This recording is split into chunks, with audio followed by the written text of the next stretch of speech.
Brittney Griner believed she could get away with making divisive remarks about Caitlin Clark, but the governor of Indiana.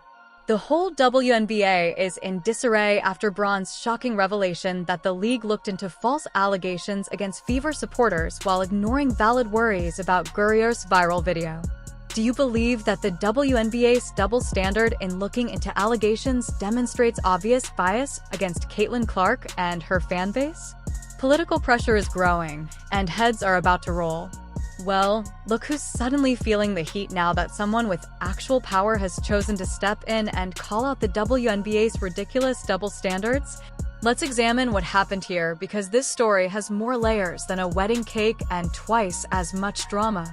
Brittney Griner has been sitting pretty, thinking her controversial remarks would just blow over like they always do in this league that protects certain players at all costs.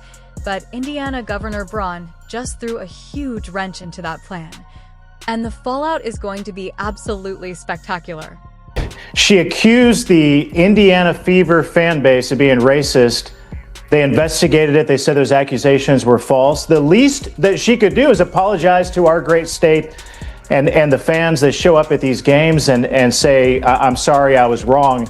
Obviously, she's not going to do that. But also, Dan, why isn't the Indiana Fever apologizing to their own fan base for putting them through that, for going through those types of accusations? I mean, those are awful accusations. They weren't true. The fans weren't shouting racial slurs toward Angel Reese or opposing players. I mean, where is Caitlin Clark? Where is the Indiana Fever? Where is the WNBA saying that investigation there shouldn't have been an investigation? The allegations were false. Where's the apology? It hasn't happened. It's disappointing. As someone who is, my daughters are fans of the team. They've gone to games to see Caitlin Clark.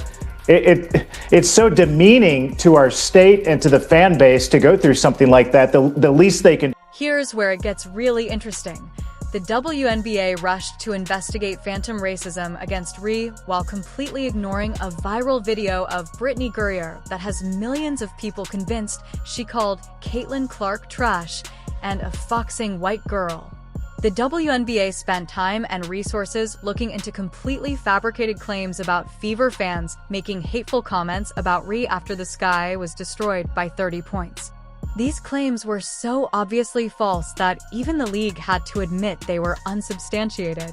Everyone deserves the right to play. Everyone deserves the right to come here, sit in these seats, and feel safe and not feel like there's a threat or they can't be who they are. Definitely will be speaking up against that legislation and those laws that are trying to be passed, for sure. The WNBA will look into invisible hate speech that doesn't exist.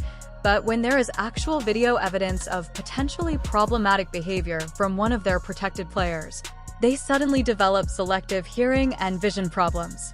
It's as if they have a special superpower that only enables them to see discrimination when it fits their preferred narrative. The hypocrisy is so obvious that it is truly painful to watch. Governor Braun saw through this bullshit and pointed it out in the most tactful manner possible when he stated, "I think it would be good to put that to rest as well if there was some look into what Angel Reese did." Not only did he make a recommendation, but he also made the WNBA aware that those who truly matter are taking notice of their bias. Caitlin Clark and the Indiana Fever are the best gift that the WNBA has ever had. I mean, and the fans that show up and pack that place, I mean, sell out crowds every time Caitlin Clark plays. It's so great for Indiana, but it's good for the WNBA. But how dare you accuse our fans, the Hoosiers that show up at these games, being racist when they're not? I mean, that was an opposing player who hates Caitlin Clark. Frankly, it's a great rivalry for the teams and for the sport. But don't accuse our fans of being racist. I mean, that's the kind of garbage that gets thrown around all the time. It wasn't true. The investigation proved it. And there was no outcome of it. There was no apology. Apologize to the fans. I mean, that's a simple thing to do. And I wish the team would have been more emphatic about that. Stand up, stick up for your fan base. I mean, that's who's keeping you alive. So maybe they'll still do that. I don't know. I mean, I tweeted that Angel Reese should apologize. And my tweet got a lot of reactions, but the governor I'm not made going it very clear that he has no tolerance for bigotry or bullying, and he believes that when remarks are made that don't make sense or that are out of line, they should be acknowledged. However, it appears that the WNBA only acknowledges offensive remarks when they can be used to defend certain players while disparaging others. Now, let's talk about the now famous Brittney Griner video, which has everyone talking. The video shows Griner appearing to make remarks that millions of viewers took as trash and used a racial slur. Griner's defenders assert that she was actually calling the referee's decision trash and calling it a fingwhack call. But the question is, if the remarks were so obviously about the referee, why hasn't Griner herself come forward to clarify?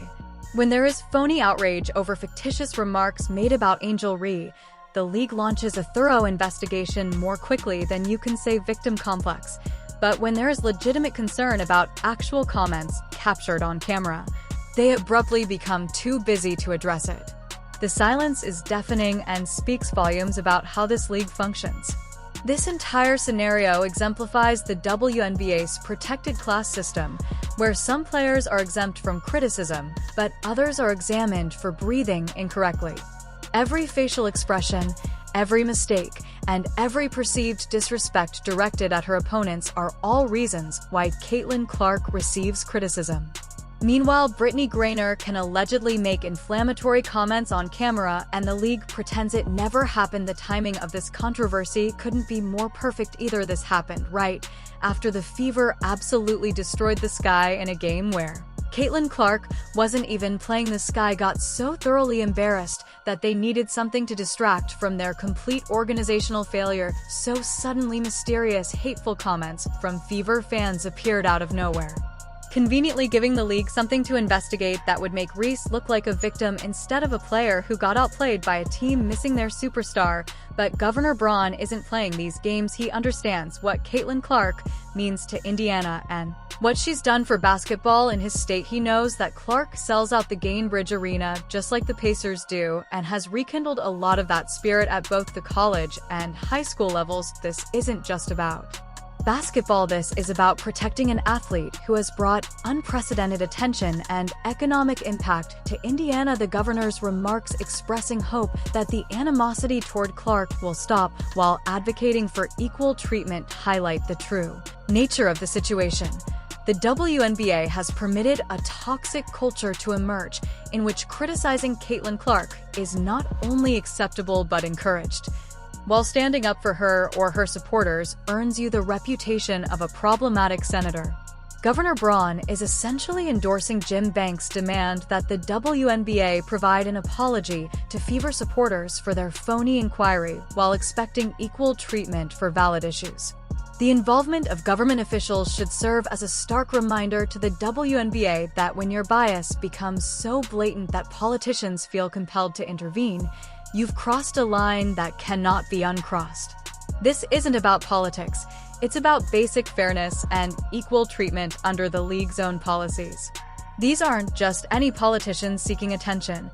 These are elected officials from Indiana who understand the economic and cultural impact of what's happening. Brittney Griner's response to all of this must be extremely valuable. She is accustomed to the WNBA shielding her from any real repercussions for her behavior, and to being regarded as untouchable due to her background and position in the league's social hierarchy. But now she may be subject to real scrutiny from those who are indifferent to the WNBA's internal politics and power dynamics. The media questions whether Clark deserved to be felled hard. The league ignores any potentially derogatory remarks made about her. But when false allegations are made about her fans, the WNBA abruptly changes into CSI basketball. The difference between how this situation is being handled and how any controversy involving Clark is handled is so glaring that it's almost comical. Governor Braun's requested probe might lead to a lot of problems for the WNBA, since many unpleasant facts will surface once you begin looking at the material and applying equal standards. The league has been functioning under a system that protects certain players while persecuting others, and that system is set to come under significant external criticism. The particular remarks aren't even the most harmful aspect of this entire dispute. Griner may or may not have made it clear how skewed and corrupt the WNBA's investigation process is. They will look into false allegations made by fans but disregard genuine worries about players, rushing to defend some athletes while letting others be attacked without consequence. Additionally, the WNBA has been making a valiant effort to suppress something that Governor Braun's involvement brings to light.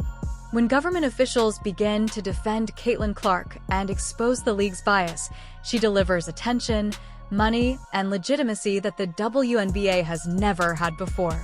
The timing of all of this couldn't be worse for Brittney Griner, who has already had to deal with a number of controversies and criticisms and now faces the possibility of actual accountability for her actions.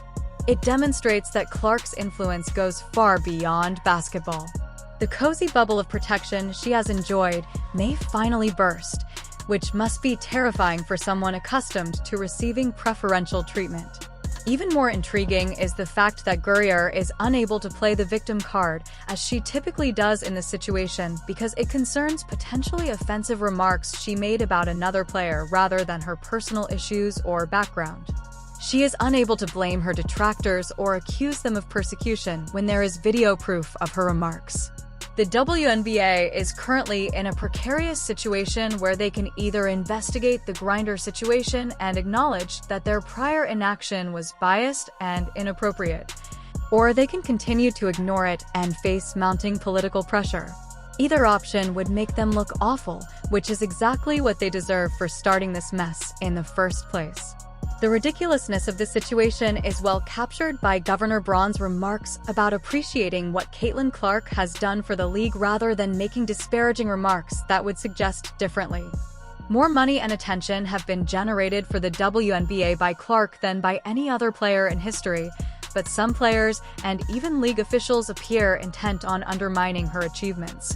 The fact that political figures are now becoming involved indicates that this controversy has transcended basketball and is now having real-world repercussions. The WNBA cannot ignore this or wait for it to go away, as they typically do when senators and governors begin to make statements, because that's when you know things have gotten out of hand. The WNBA's social justice posture is completely hypocritical, as evidenced by this entire issue. They love to preach about equality and fairness, but their actions demonstrate that they only care about such ideals when they can be exploited to the advantage of specific players. The investigation that Governor Braun is requesting could reveal years of biased decision-making and preferential treatment within the WNBA. Once you start reading this thread, you never know how much corruption and favoritism might come to light. True equality would entail looking into all claims with the same